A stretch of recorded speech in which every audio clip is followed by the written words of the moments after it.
Okay, I am going to shoot this quick video on how to do what I like to call short long division.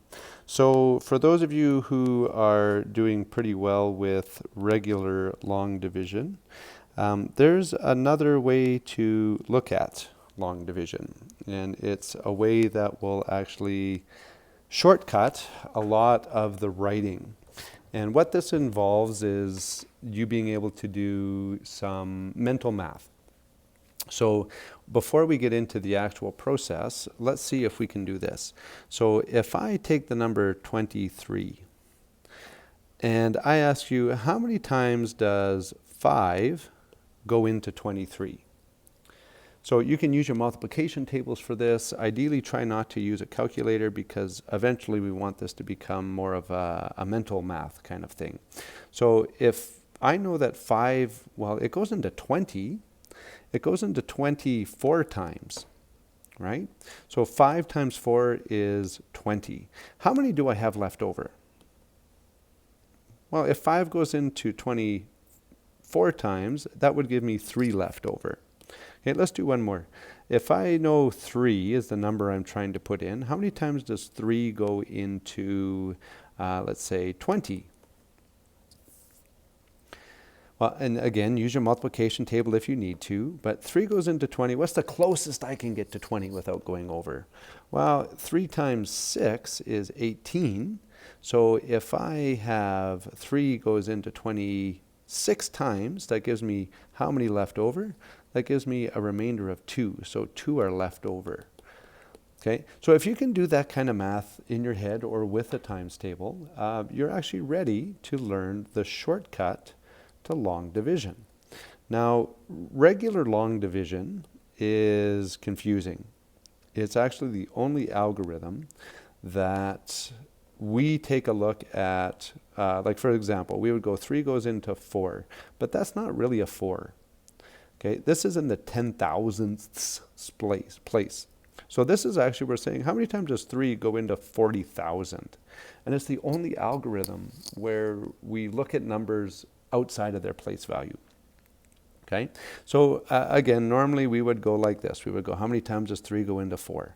Well, it goes in once, right? Then we do the multiplication. 1 times 3 is 3. So we have division, then we do the multiplication. Remember, dad, mom, the next thing is sister. We would subtract. This is like a monogram. It's a little thing to help us remember. So I subtract. 4 minus 3 is 1. 3 does not go into 1. So what do? I'm going to bring down the 6. So this is brother. And the last thing we do is we repeat. So now I would look at going, well, how many times does 3 go into 16? Well, I know 3 times 4 is 12, so that would go in 4 times. I multiply, 3 times 4 is 12. And I'm trying to narrow this number down, slowly, till I get right to the end. So what would this be? 16 minus 12 would be 4. Okay? So, and again, we would bring down. So I want you to keep this in mind. All right? So this remainder, this would be the remainder. So the original remainder was 1, and then it was 4. And what we're actually doing in long division is that we're bringing this number down. So this remainder of 4, what it says is that we actually have 1,000 extra, but we have 4,000 left over when we take 3,000 out.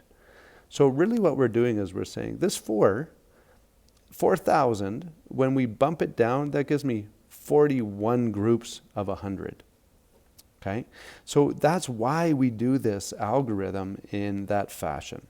Okay? So keeping those things in mind, that remainder, when we're bringing things down, really what we're doing is we're bumping the remainder up to the next or the lower place value. And that's why long division is so weird, because it's the only time that we move place values from the biggest to the smallest. Okay, so if you've struggled with long division, that's okay, because it is a very strange way to do math. However, short long division, I'm going to show you the shortcut. And what it enables us to do is to cut out all of these writing down, because for every number I actually need 2 lines. So I have 1, 2, 3, 4, 5. This would be a 10-line mathematical solution. So I'm about to show you, if you're ready for it, this is not mandatory, I'm going to show you how to do this in significantly less time. Okay, so what I'm going to do is I'm going to start the same way. How many times does 3 go into 4? Well, I know 3 goes into 4 once. And what do I have left over? Well, 4 minus 3 is going to be 1. I'm going to have 1 left over. So instead of going through all of the steps going down, I am just going to put the 1 into the next place value, which is what we do when we bring that 6 down. Okay, so 3 goes into 4 once. Okay, that means I have 1 left over.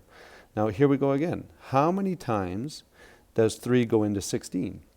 Well, 4 times 3 is 12. 4 times 3 is 12, 13, 14, 15. So that's the closest. So 3 goes into 16 4 times. How many do I have left over? Well, 4 times 3 is 12. I have to get to 16. So that's 4. It's 4 left over. So I'm going to move that 4 down to the next place value. How many times does 3 go into 41? Ooh, I might have to use my timetable for that. It goes in quite a bit. So let's see. 12, 41. I did something wrong. 12, 13, 14, 15. Where was my mistake? Did you find it?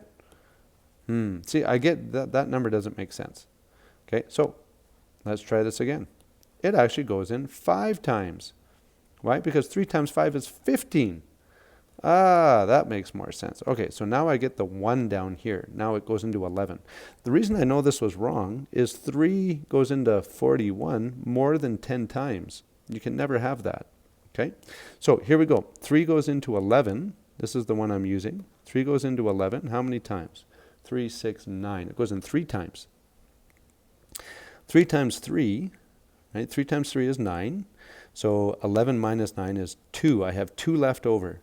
So now I'm going to bump that 2 down to the next place value.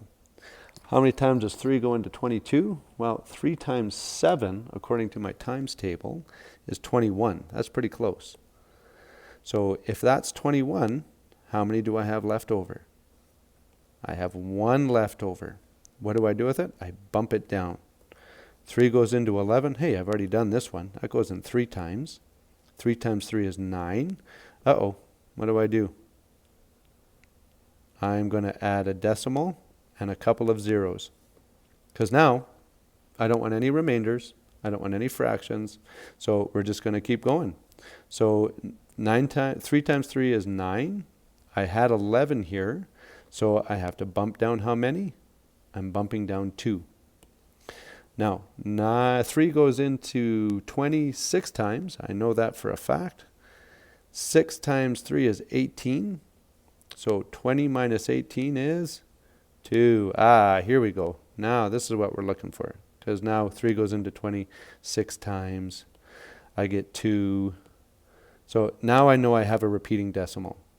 Okay? So this decimal, the other thing is that we haven't talked about much. If I have a decimal, I literally put it up in the answer.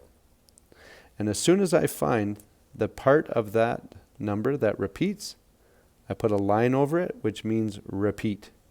Literally meaning this is going to be 0.666666 forever and ever and ever. Okay? So let's do one more. So that's the process. Do you see how it's really contained and really tight? Okay? I'm not going down at all. The difference is that I just have to be able to calculate, subtract the difference between these numbers and how much I put in. So at this time I'm going to give you a bit of a challenge. 24016. Maybe need a decimal. I don't know. We'll see. So pause the video, solve it, and come back and see the solution. Really, pause it. There's the pause button. Pause the video, try it, and then start when you're done.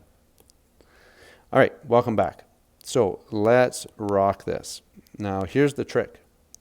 4 goes into 2. Hey, it doesn't go in. What do?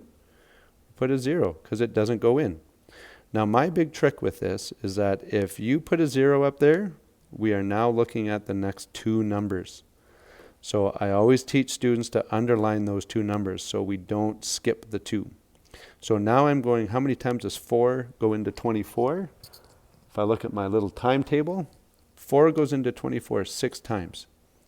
Now do I have anything left over? No, it goes in exactly 24 times. That's the exact answer. So I have nothing left over. So I just move on to the next digit right here. How many times does 4 go into 0? You're right, it doesn't. So we put a 0. Okay, now here's the trick. How many times does 4 go into 1? It doesn't. So I put the 0 up here. What do I have to do to those numbers? So I put a 0 here. I'm now looking at these two numbers. So now I'm going, how many times does 4 go into 16? 4 goes into 16 4 times. I can put the decimal. That goes in exact. I have 0 left over. There's my answer. So the answer to this question would be, well, that was funny, would be 6. Hey, come on. Would be 6004.